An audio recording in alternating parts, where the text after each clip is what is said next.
I certainly feel like sometimes we really have no home. We're just floating between two identities, two cultures, religions, and even homelands, right? And part of that because, we're a minority here in the States. And then you can attest to this, but in India, like being Sikh or being Muslim, Christian, Jewish, like you're a minority there too. A crazy, crazy experience. I remember being called a terrorist after it happened too. And, and feeling like I had an ally because I remember my English teacher who she heard it. It was like walking into school, and another kid said that to me, just one off, and then she heard it and she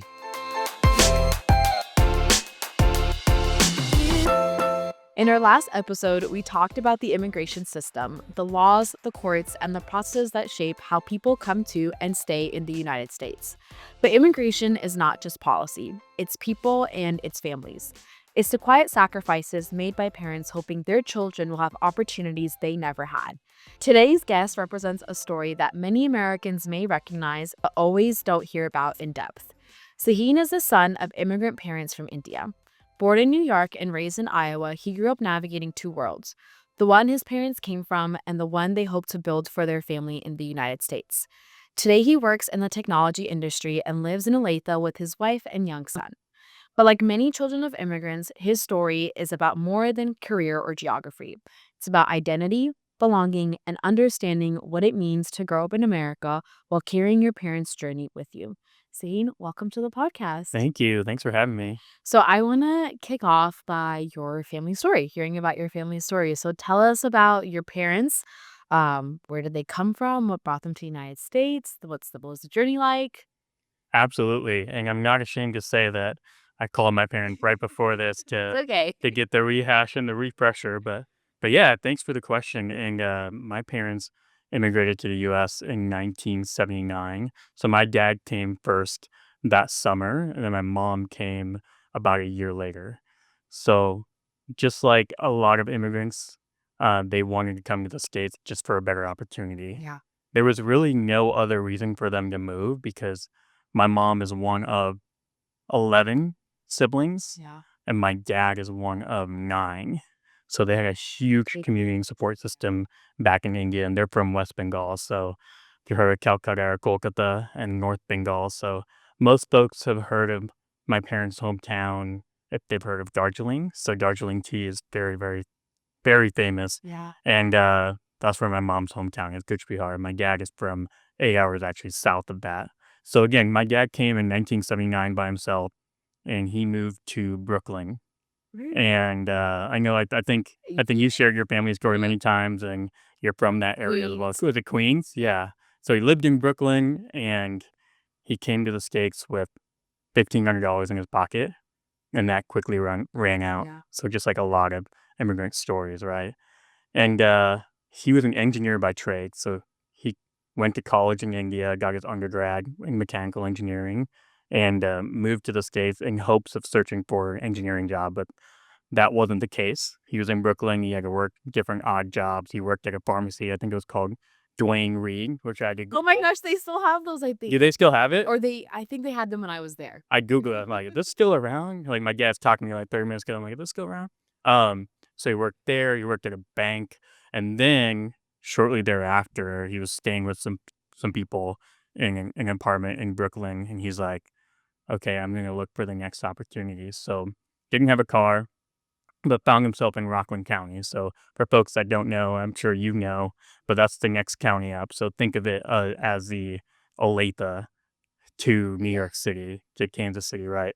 Um, Lived in Rockland, and he still worked for a little bit longer, different odd jobs up there, lived with friends, and then he ended up getting an efficiency apartment. So think of that studio apartment all by himself, and my mom was still in India. Fast forward a few months, and my sister was born, and she's 9 years older than me, right? So my dad missed, his firstborn's birth because he's in the States trying to find opportunities. My mom was back in her hometown, India. She had a newborn. Her mom, her dad, 11 brothers and sisters, right? So she had a huge support system. And my dad did end up finding an engineering job.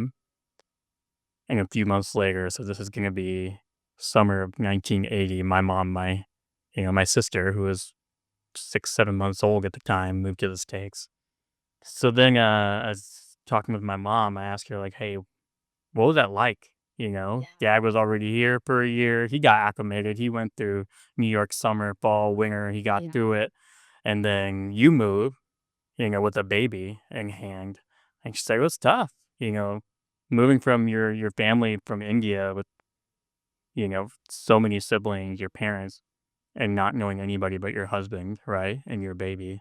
Um, and yeah, she said it was a struggle, and living in a small studio apartment with just Yeah. a baby was tough. But My mom shared similar, like, sentiments because my dad also came, I wanna say at the very least, a year before my mom, yeah. and so then when she came, they got married here, and so she only knew my dad, but my dad had, like, built his community and had Mhm. his friends and knew where to get things, knew what to do, and for her, it was, like, completely new place, just knew everything. I feel like our mom. Husband she's never met Yeah. before, yeah.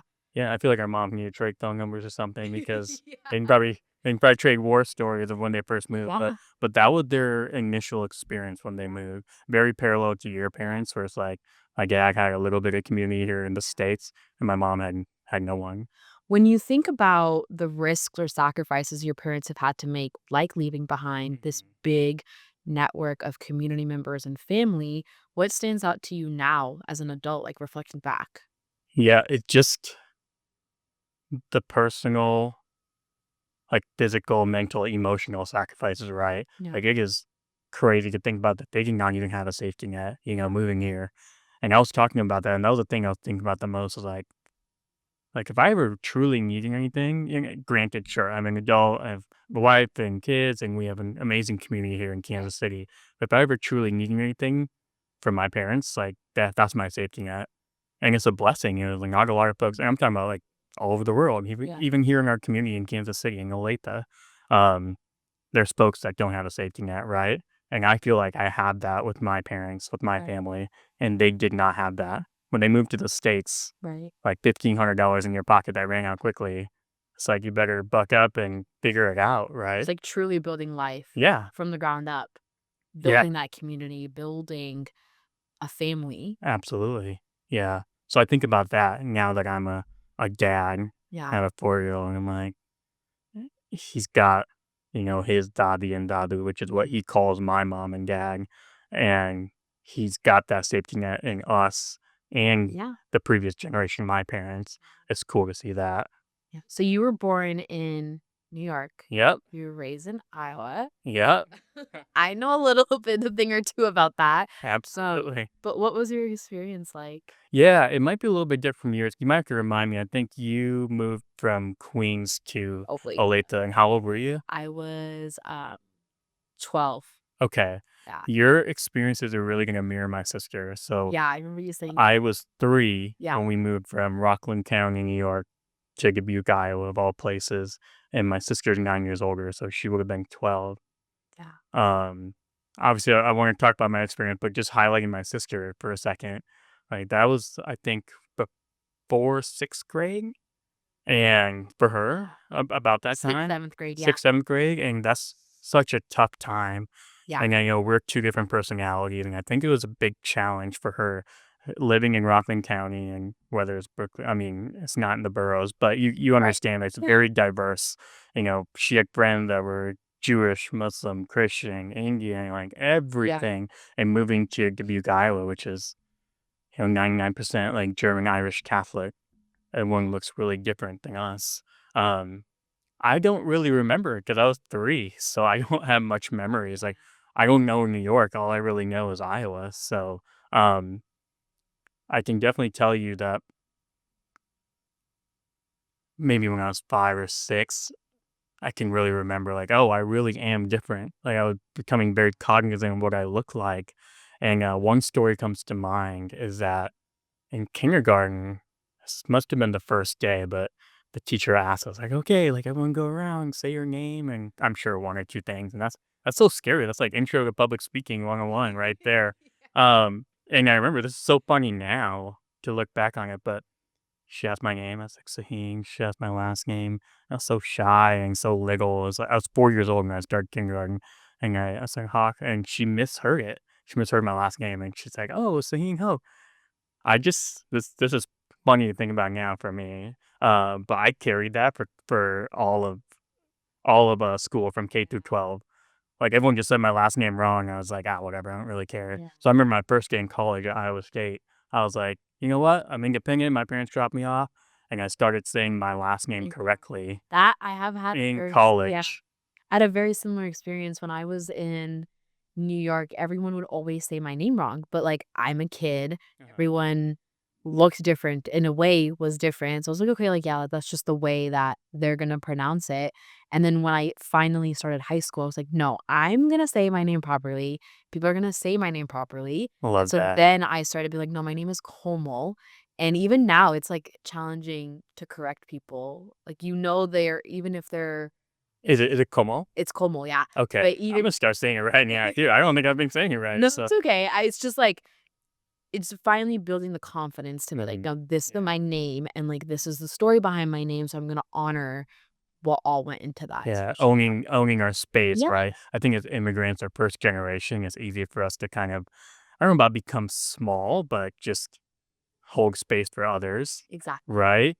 And that's I think what you experienced and when you were in high school and when I got to college, I'm like, no, this is getting out of hand. This has been too long. Yeah, that's very understandable. And kind of going off of that, I'm curious if there's been other experiences or moments growing up where you felt like you were caught in between cultures.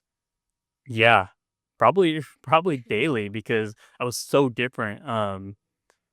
Even growing up, I remember getting made fun of because typical Indian thing where your mom would, at night be like, "Hey, like, well, make sure you don't get bald later. We're gonna put coconut oil on your hair at Yeah. night." And then, which is funny story now because I'm balding, so I don't think that really worked. But yeah, so the next day I would go to school. I was probably like 7 or 8, and Yeah. people like, "Why do you smell different? You smell funny," you know. And I remember, I think there's some times where I'd go to school with a take home lunch, lunch packed from home, and I don't know if my mom like really gave me Indian food for lunch, but I'm sure she must have. And I remember being in elementary school and like the cool thing was to get school lunch and bringing your own lunch, especially if it was like desi food. And I'm like, oh, you just want to fit in, right? Yeah. I'm like, Mom, Dad, like I need a check for like $20 for school lunch because I don't want to go through this. Yeah. So, yeah, there's definitely many moments, but those are ones that stick out for sure. Yeah. Like things like coconut oil in our hair, like bringing lunch from home, those sort of things. Which I've talked about it before too, like oiling our hair now has become like a trend. Like everyone oils Yeah, or it's like the healthy, proper thing to do to grow your hair. And now it's like, Mom, can I please have your food? Like, can you like yeah, now I'm craving my parents' food and I want that absolutely. guide my appetite in my life. So I it's know. weird how the tables turn when you grow older and like begin to have this appreciation for Absolutely. culture and like what our parents brought from their homelands to us. You're Yeah. right. And I feel like we were just early adopters, right? Like, Yeah. what, coconut oil in our hair. I see, like, I go to a coffee shop and I'll see like turmeric lattes. I'm That was like, a staple in the are you house. kidding me? My mom would make us go to bed and, like, drink turmeric milk, which is the same as a turmeric Turmeric. latte, like, that was the I yeah, I just feel like I want to be an English teacher out there, and like every time I see this example of turmeric latte, I just want to be like, hey, y'all need to cite your sources and put on the menu like this came from or, like, this chai came tea. from yeah. You don't even get me started on chai Yeah, tea. oh, yeah, when people say the word tea and it's Chai like saying chai? chai chai. Yeah, Yeah, chai oh, yeah. latte. I wanna talk a little bit more about the child of immigrant experience because Mhm. that was your experience being a child of immigrants. A lot of times when children of immigrants speak about their experiences, they talk about feeling this sense of responsibility on their shoulders to succeed, to honor their parents' sacrifices, to honor their story. Do you feel that way? And how has it impacted you if you do?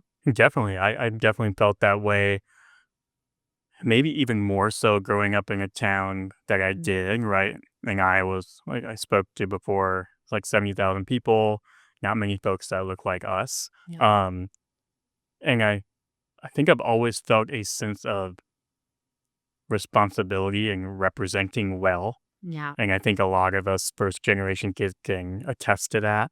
That like, hey, if we do something that's, maybe not right or not a great decision, then that will not only reflect poorly on me, but it'll reflect poorly on my parents and Yeah. my sister, my other family, our community, right? Um, so I felt that way deeply, not just being Indian, being Desi, but like also being Muslim too, because like I think I was in eighth grade when September 11th happened. Yeah. So it's just trying to become that, we talk about model minority, right? We can kind of dive into that if we need to, but like always trying to become, just a good person because I'm like, okay, that's going to reflect Yeah. either good or bad on, my family. So definitely. It's always like you're held to a very high standard. There's always like a bar you have to meet at all times. Yeah, Otherwise, like the absolutely. consequences are more detrimental than For sure. way for like our peers I that might know. make a funny joke, but we Yep. can't because that's not appropriate. It's Right. gonna reflect even poorly, you know? Absolutely. And even on a lighthearted note, like high standards, like, oh, like I got a B plus, but like, like we can attest to that, right? Yeah. With Indian parents, with South Asian parents. Um, like even to this day, my mom said like education is the key to get to the next level, Yeah. right? That was You my have to next be, question is yeah, how have your parents talked about education, work, opportunities, yeah, success? definitely, because that's what they know, because that's how they got to where they are today was through education. That's what they pass along to the next generation, like my sister and I. Yeah. So, for example, I'll highlight both my parents. My mom, she went through high school. She had the opportunity to go to college in India, and she got her undergrad in Bengali literature, which when you move to the States, it doesn't go very far. Um, so yeah, and when we lived in Iowa, so this is much later. Yeah. This was like when I was in junior high or high school. She got like her um associate of arts, and I think it was maybe computer science. And she worked, after we got old enough. So she was a stay-at-home mom for quite a long time, Yeah. and then, worked, and actually in, about a place hour and a half away from our house. So that's my mom's story of, pursuing education, and even my dad, like, he, again, had the opportunity to go, get his bachelor's degree in India. He moved to the States, and he ended up getting 2 master's degrees That's awesome. in the States Yeah. because he felt like if I do that, then that'll help me in my career, and that'll help, me and my family. So they even to this day, I'm 37 years old. My mom's like, you should probably get your MBA. You should probably get a master's in something. Yeah. We're speaking to your mom story, like, that's huge because even, like, up until not too long ago, like, my generation, women of India didn't have the opportunity to go to college, like, that wasn't at least in our region, like, that wasn't common, and Yeah, you were expected to stay at home, um, and fulfill household responsibilities. Education was not a priority at all for women, and so being able to not only have an education in India, but then also migrate to the States and continue yeah, education, I think speaks numbers to yeah. It's a blessing. It's yeah. privilege, and it's a testament to to their willpower and resilience. Really. Speaking about resilience, what has being a first generation American taught you about resilience? How has it instilled resilience in you now? Yeah. Just thinking about my parents and my Yeah. family and their story has always pushed me and drove me Yeah. to do better and to get better and not and try my best not to be complacent, Yeah. right? And part of it, being part of I Am Immigrant is a big part of that story too. So, um, yeah, just learning from my parents and then taking that to heart and then using their experiences and like, okay, no, I can do that hard thing because my parents did it, right? Yeah. We want to transition to building a life in America and what your experiences have been specifically. So, you work in the technology industry now and Yeah. you live in Kansas with your family. Um, when you look at your life now, do you see parts of your parents' dreams reflected in it? Yeah, I think so. And I go back to the story, and this is part of the conversation I had just before this. Yeah. this meetup is, I asked my parents, like, what was it like when you moved to the States? And it was hard. They lived in like a studio apartment with, you know, mom, dad, and a baby, and I wasn't born yet. And then they said it was a few years, but because they had to save money to get a car, and then another few years to, like, to even go from that studio to upstairs in the same building to have a one bedroom. Um, and then just the reason I share that is because, fast forward to today, like seeing their son, being independent, have a career, Yeah. got married, have, a beautiful 4-year-old boy, and, just living in a home, like a single family house. It's like, like kind of that American dream Yeah. that our immigrant parents search for. Yeah. So I definitely attribute that to my parents for sure. Does being a parent now kind of change the way you saw your parents' journey or you see your Yeah, parents' it's journey? it's a trip. It's crazy. It really is, because the thing I think about a lot is, so my parents are 10 years apart. So when they immigrated to the States, my mom was 25, my dad was 35. I'm 37 right now. So like what I think about a lot just when I'm off kind of daydreaming or Yeah. thinking about other things is like, oh my gosh, like my dad at my age currently, like, he just had moved to the States. Like, I was born here. Like, it just feels like compared to my parents, I've had that much of a head start. So I was born here and they brought me up, right? So, I actually kind of, yeah, so I forgot the question for a second, but now I'm remembering. So my parents' story and how does that lead me to being a parent today? Yeah, it's cool. It's having our son here, and we're actually in interfaith intercultural, Yeah. my wife and I, she's German Catholic for the most part, and I'm Indian Muslim, and we have 4-year-old son. So it's really cool that he's able to celebrate Christmas and Easter as well as Eid Yeah. on our side. And, he gets the advent calendar and the Christmas tree. And then now he knows that, like, he's reading the Curious George fasting for Ramadan book.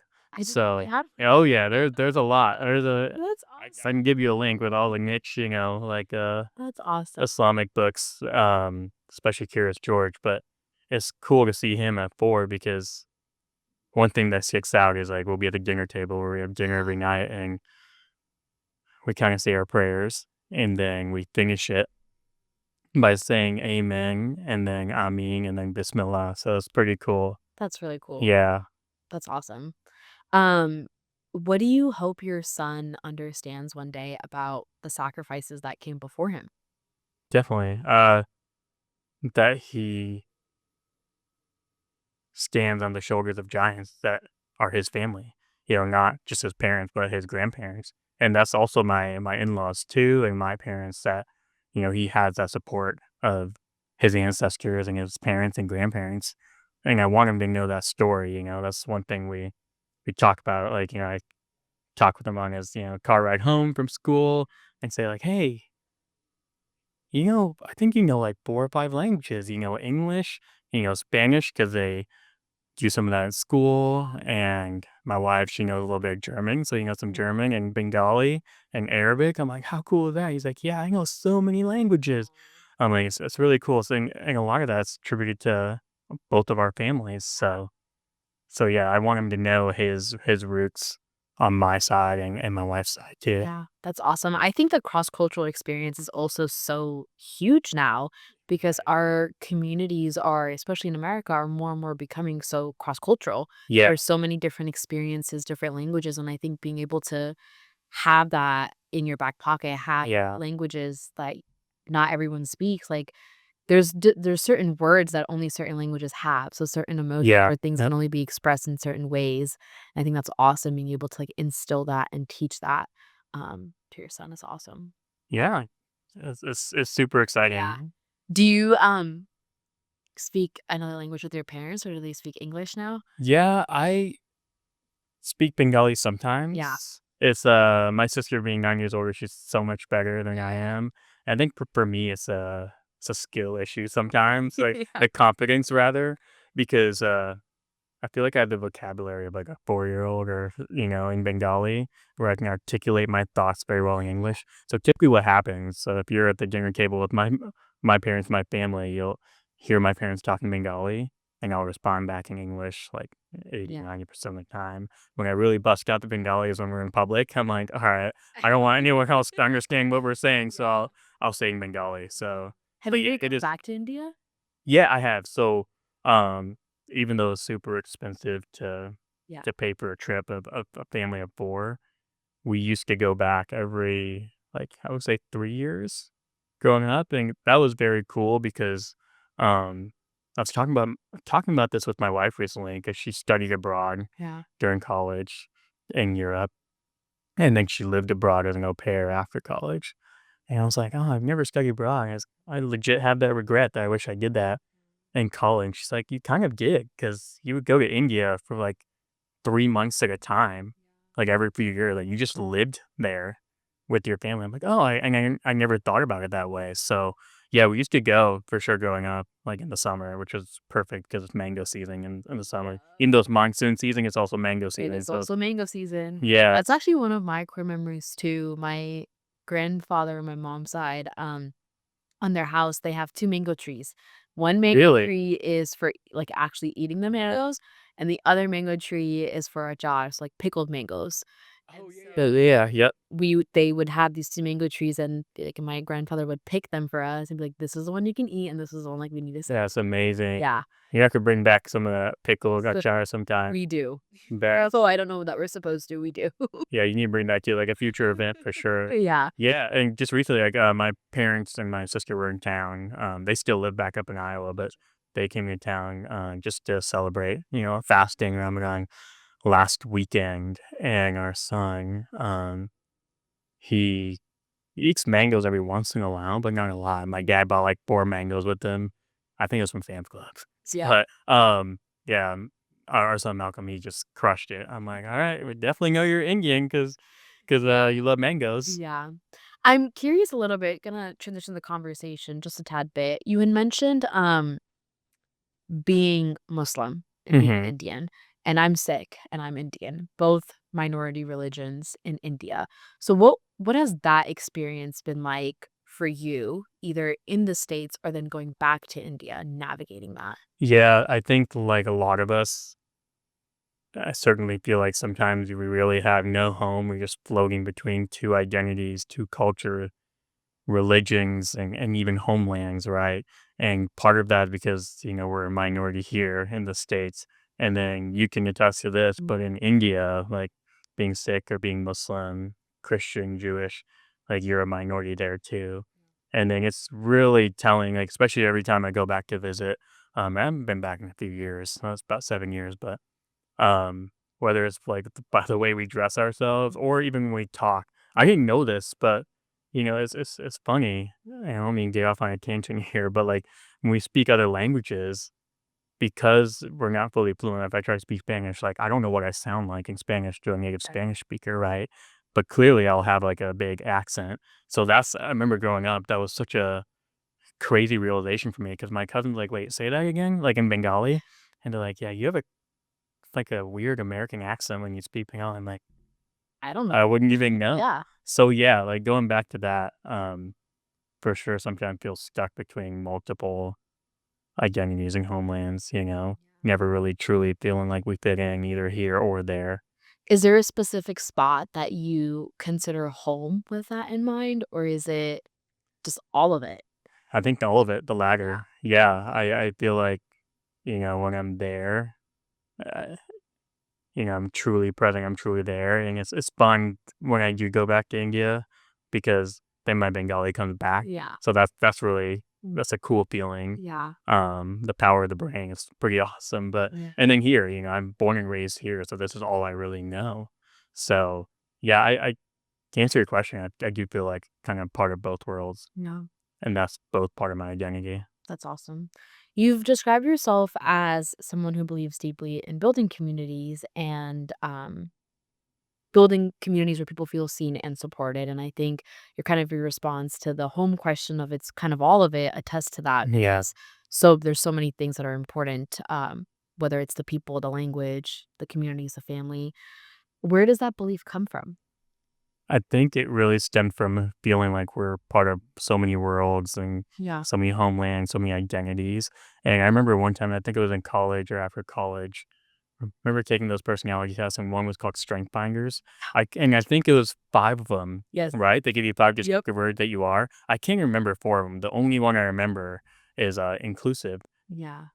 And in thinking about today's, you know, conversation, I was thinking of that. I'm like, where did that come from? Like, just being inclusive, like, always making sure, someone's eating lunch alone, like, go to that person. I'm like, where did that really stem from, or where is that rooted from? And I feel like it's from just, my identity, my unique identity, being a Muslim Indian born in New York, raised in Iowa. I don't know that I've ever really fit in anywhere. Yeah. So whenever I see other people, like, I want to make sure they don't feel othered. So it's like, okay, like someone being alone, go get them type of thing. So I think it comes from that. Do you think your immigrant background also has like shaped the way that you approach your community work Yeah, and how you approach it? absolutely. Yeah, I think my background really deeply impacts that because, being Indian, being Muslim is all about community. I should know the Bengali word for it, but the Arabic word is ummah, right? Like just having that community. Like for example, like if you're a Muslim, you go into a room, like, you say salam alaikum, and it's such a communal thing, and everyone says it back to you. Yeah. And I think that played a huge part in community building, right? Coming from a culture like Indian culture that's so communal, right?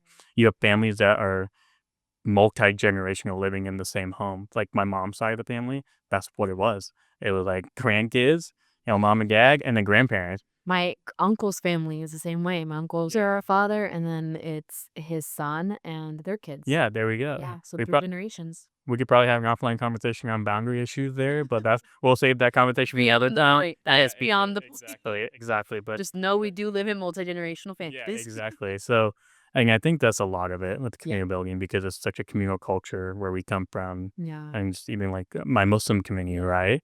It's like a brother and sisterhood that ummah. So it's like I take that approach from, all my identities and take that in community building. Yeah. I think, like, speaking to not only the religious community, but also the Indian community, that's a big experience for me too. Like, I get so much of my passion for community because our parents had to I've seen what my parents have had to go through when they had to leave it behind and then restart it on their Yeah, own, when it's like to your experience too with your parents of your dad coming here and your mom coming here of they had to create what they missed for so long absolutely. back home, and, like, I remember my parents sharing their stories with me of, like, finding relatives through the most distant relationships possible, but, like, considering them like their first cousins or their siblings, Yeah. because that's just the way our culture and our religion approaches it of, like, "This is my sister, this is my brother." Real quick, is that what you guys do? Like, even in your language, right? You speak is it Punjabi? Punjabi, yeah, Is it similar to us where it's like, okay, even if, like, say if your first cousin has a kid. that's my nephew. That's Yep, my niece's same, nephew, same. yeah. Okay, I just double checking. Yeah, so Alright, I don't cool. when people Yeah, always yeah, ask, yeah. "Do you have nieces or nephew?" "Yeah, I actually have both." And they're like, "Your brother?" And I'm like, "No, not him, actually, Yeah, that's my yeah, yeah. cousin." So Definitely. our cousins' kids are considered nieces Yep, and nephews, and our cousins are considered our siblings. Like, absolutely. Yep, not absolutely. actually Yes, this, but, yes, like, they're yes. considered, like, "That's my brother, that's my sister," Yeah. and so their kids are my nieces and nephews, and then technically, too, your dad's older brother is Mhm. seen as, like, a older father figure, and dad's Yes. younger brother are seen as younger father figures. So, yeah, It's it's very, very, a very lot of parallels. close-knit, yeah, Yeah. families, yeah, That which I think has, like, shaped so much of my childhood and, like, the way I view community now. There was a quote I saw recently that was like, "In order to have a village, you need to be a villager." Mhm. Um, which I think just speaks testaments to, like, Love how that. Indian families, approach community and approach building those relationships. I love that quote. That's Yeah. awesome. Yeah. Is there any other, like, experiences from your childhood or just growing up as a child of immigrants that you think speaks to the experience in general or also speaks to kind of the debate that America's having now. Yeah, think of experiences, positive, negative, All anything, of it. anything. All of I it. mean, I did bring up 9/11 before. I remember that when that happened, I was in 8th grade, and I was just uh, a crazy, crazy experience. I remember being called a terrorist after it happened too, and and feeling like I had an ally because I remember my English teacher who she heard it. It was like walking into school, and another kid said that to me, just one off, and then she heard it, and she was, my biggest advocate. Like she took that person to the Yeah. principal's office right away, and just feeling like I had that support there. So even though it was such a negative experience Yeah. from the get go, like feeling like we had support in our community, like in our teachers. Um, and I remember that. I mean, there's so many positive experiences throughout my life. I don't even know if I can highlight one. Just kind of like jogging through my brain right now. But yeah, just growing up and to your point earlier about our parents moving to this country and having to recreate that community. I feel like my parents have done that. They had that in India growing up, and they moved to New York. They had it there. They were there for about 11, 12 years.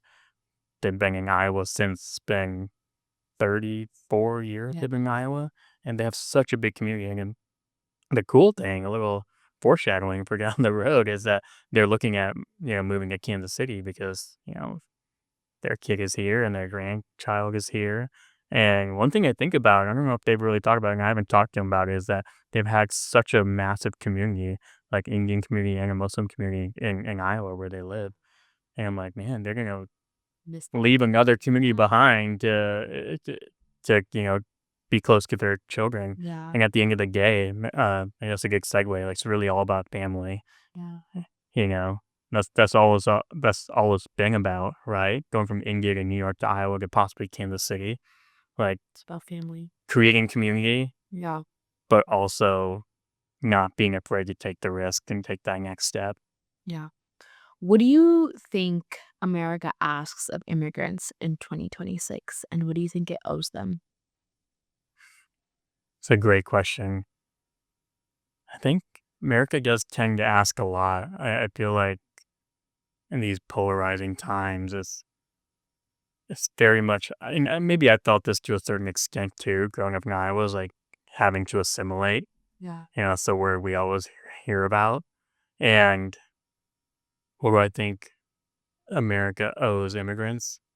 I think it owes immigrants a lot of grace, right? Imagine picking up your homeland and your community and moving to a new place and having to navigate Yeah. something as what we think is simple, like getting from point A to point B. My parents didn't have a car when they moved here to the States. So it's Right. like trying to figure it out. Imagine trying to figure out, the credit system and how to buy a car and just groceries for the first time. Yeah. Right, and I think America owes immigrants a lot of grace and understanding for sure. When you look at your parents, you look at your son, your family, and the life that they're going to continue living, what gives you hope for the future of America? Yeah, just the fact that even though I was raised one way and my parents are raised another way, our son's getting raised in like a really cool new way, right? And interfaith, intercultural of marriage and family. So I think that really gives me hope that even in our own family, we have examples of that. Like where, I never got that. Like I just kind of had Bengali at home, and then my religion, and then I have my home life, my school life, and it's really cool that even with our son, he gets a mix of a little bit of everything, right? Different religion, different languages, different cultures, and that really gives me hope is that the next generation has more exposure to those sort of stories and examples. Yeah. Is there anything else you want to add that I didn't touch on? I don't know. I think we're good. Like, I'm sure I'll think of something in like 10 minutes. Okay, Yeah, cool, yeah, cool, for cool. sure. Well, I think your story reminds us that immigration isn't just about the debates that we're seeing now. It's not just about the paperwork, the borders, um, the politics of it. It is about generations. It's about families. It's about cultures and stories. And so, um, Thank you for sharing your story. Thank you for your passion for serving the community. You're now part of the I Have an Immigrant board, and we're so happy to have you join us. Thanks for having me. Yeah. Super excited about that. Yeah, and just thank you for being open to sharing some of those experiences because as much as we may hide from it, these are normal American experiences to be a child of immigrants. So I appreciate you being open to sharing it and sharing Yeah. your story. Well, thank you for having me. It was a pleasure. Yeah, It was really fun of talking to you. course. We'll see you in the next episode.